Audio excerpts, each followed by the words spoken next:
일요일 오후에도 100석 넘는 강의실이 꽉 찼습니다. 4시간 넘는 일일 특강이지만 수강 열기는 뜨겁습니다. 내가 제일 멀리서 왔을 것 같다. 대만에서. 내가 왔어요.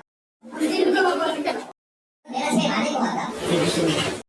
강의 주제는 정책자금 대출 컨설팅으로 돈 버는 법. 정책자금은 이제 도입기와 성장기의 사이에 있다고 생각합니다. 정말로 축복이라고 생각되는 게 진짜 이기는 퍼프로션이라고 생각하거든요. 기존 시장을 살짝 비틀어 고수익을 창출한다는 퍼프로션. 정책대출 신청을 도와주고 수수료를 받는 사업을 이렇게 소개합니다. 강사가 제시한 수수료율은 대출금의 5에서 7%, 1억 원 대출받게 해주면 최소 500만 원 이상을 받는 식입니다. 대출이 잘 나와야 수수료 수익도 느는 구조, 신용점수를 조정하는 비법을 맛보기로 소개합니다. 내 고객이 667점이에요. 그럼 받을 수 있어요? 현금 서비스 10만 원만 받으면 끝나는 일이에요. 그러면 이 사람은 한 662점이 될 거예요. 그러면 2월에서 3천만 원 받는 거예요. 소상공인 10명이 1억씩 대출받으면 컨설팅 수수료는 최소 5천만 원. 취약층 지원에 쓴 예산 10억 원 중 최소 5천만 원이 제3자의 수익이 되는 겁니다. 지금부터 5월 안에 대표님들은 남들 연봉하는 거 한 달에 벌 수 있어요. 남들 연봉 한 달에 할 수 있어요.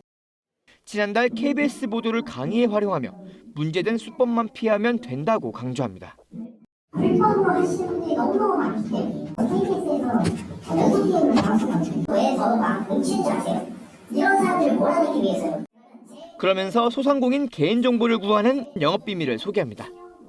정책자금 DB가 시중에 대당 3만 원에 팔려요. 대당. 그래서 100개라도 구입을 할 수 있거든요. 한 달 차에 1억 원 이상 달성, 2주 차에 5천만 원. 정책대출 컨설팅으로 큰돈 벌었단 수강 후기가 빼곡합니다. 정책대출을 미끼로 돈벌이 하는 거 아니냐는 KBS 질의에 강사 측은 소상공인들 신청을 돕고 상응하는 대가를 받는 것이라며 법률 자문을 거쳐 합법적으로 사업을 하고 있다는 입장을 전해왔습니다. 정책자금 대출 컨설팅은 인허가나 등록 없이 신고만 하면 영업이 가능한 자유업종입니다. KBS 뉴스 황형규입니다. 얼마나 주범으로 돌아가냐면 정책자금 시스템이라는 게 뭔지 아시나요?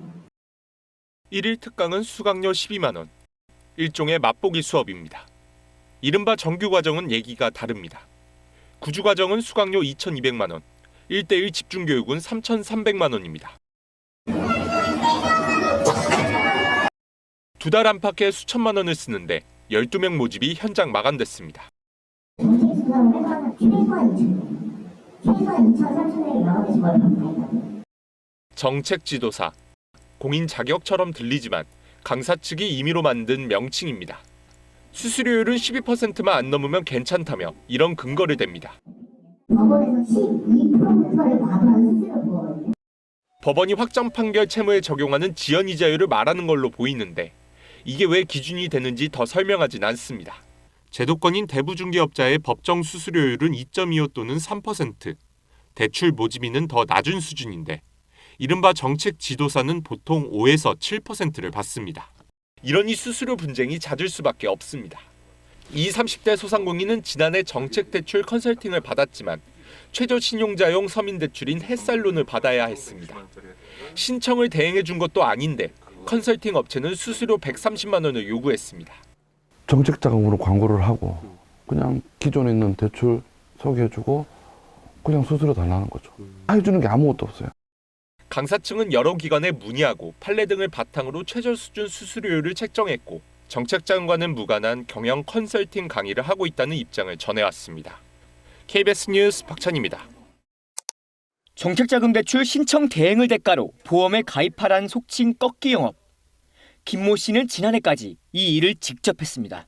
제가 5년 동안 컨설팅 업체에서 일했거든요. 가입시킨 종신보험도 한 50건 정도 됩니다.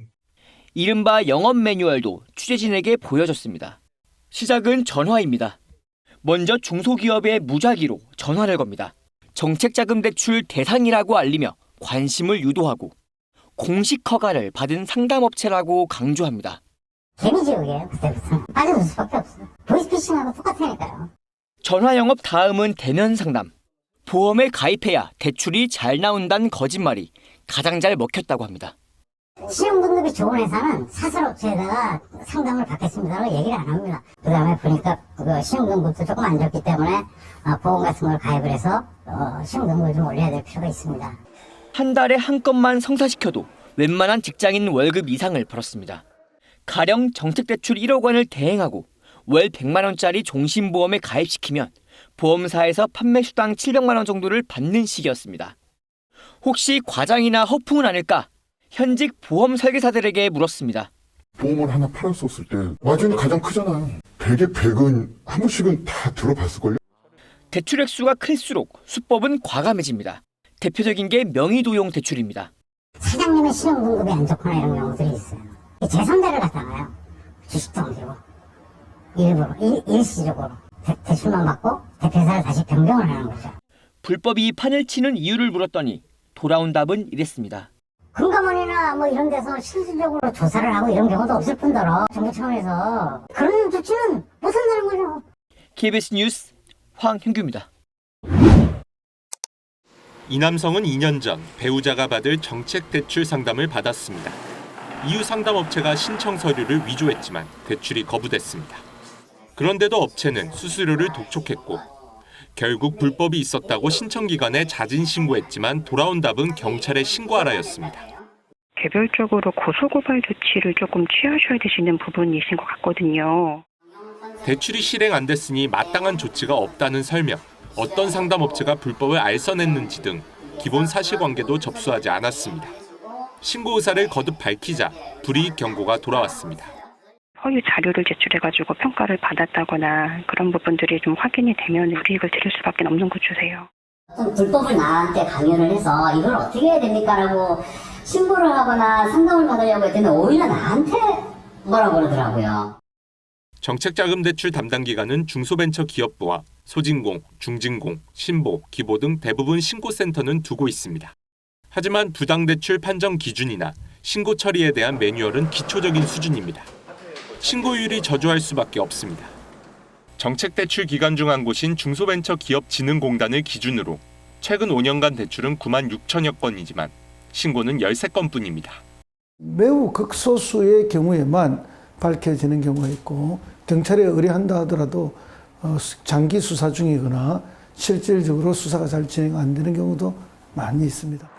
정책대출을 총괄하는 중소벤처기업부는 수사권이 없어 신고 접수와 처리가 쉽지 않다고 설명했습니다. KBS 뉴스 박찬입니다.